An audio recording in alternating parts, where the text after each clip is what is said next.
Welcome to episode 112 of Norse Myths, Legends, and Folktales.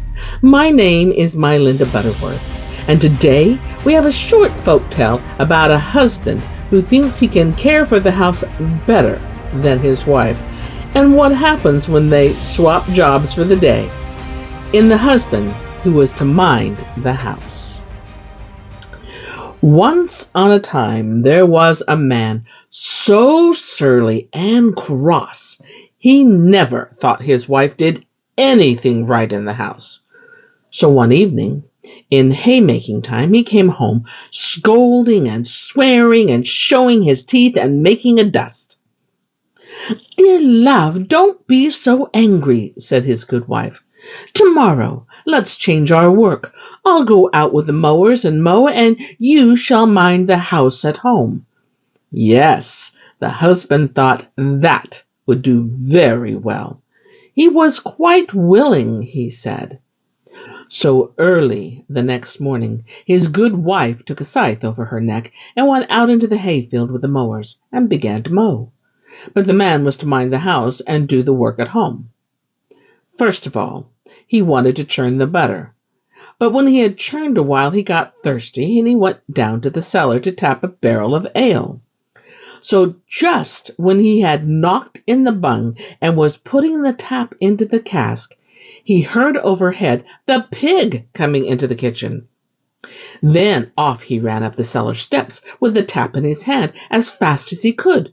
He looked after the pig lest it should upset the churn, but when he got up and saw the pig had already knocked the churn over and stood there routing and grunting against the cream, which was running all over the floor, he got so wild with rage that he quite forgot the ale barrel and ran at the pig as hard as he could. He caught it too, just as it ran out of doors, and gave it such a kick that the piggy lay for dead on the spot. Then, all at once, he remembered he had the tap in his hand, but when he got down to the cellar, every drop of ale had run out of the cask. Then he went into the dairy and found enough cream left to fill the churn again, and so he began to churn the butter that they must have at dinner.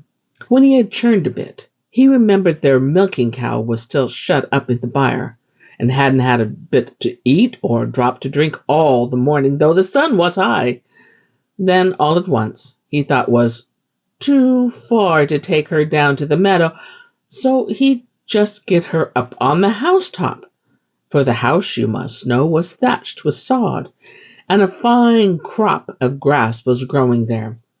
Now, their house lay close up against a steep down, and he thought if he laid a plank across to the thatch at the back, he'd easily get the cow up.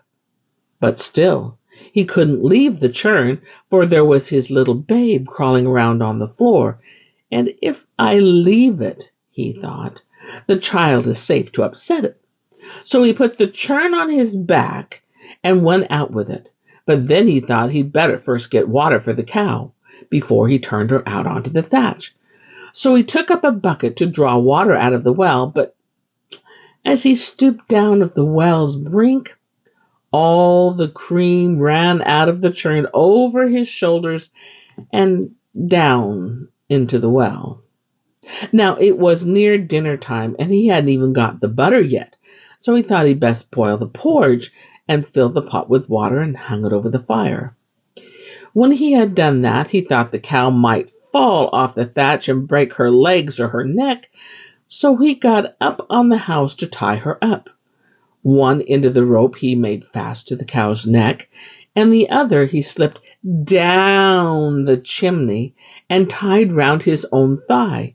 And he had to make haste, for the water now began to boil in the pot, and he had still to grind the oats.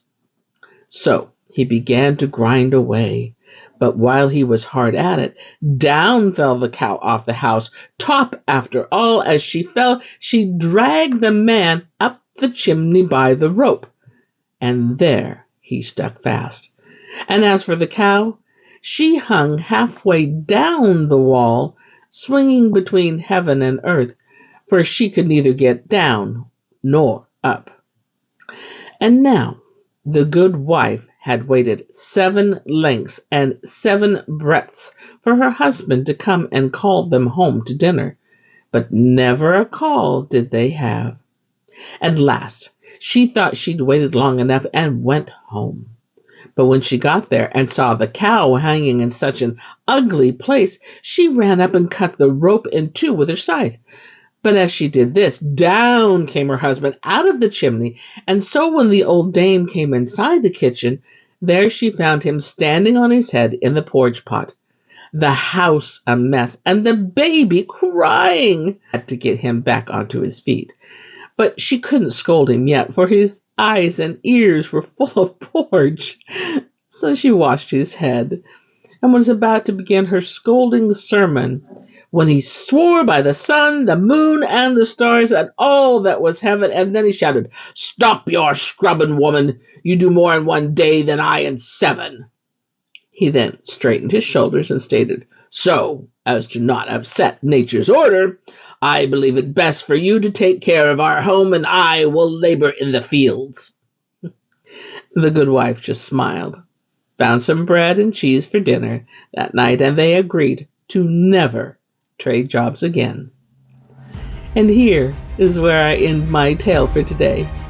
But I'll be back with more tales, many more tales. Until then, my friends, enjoy the journey.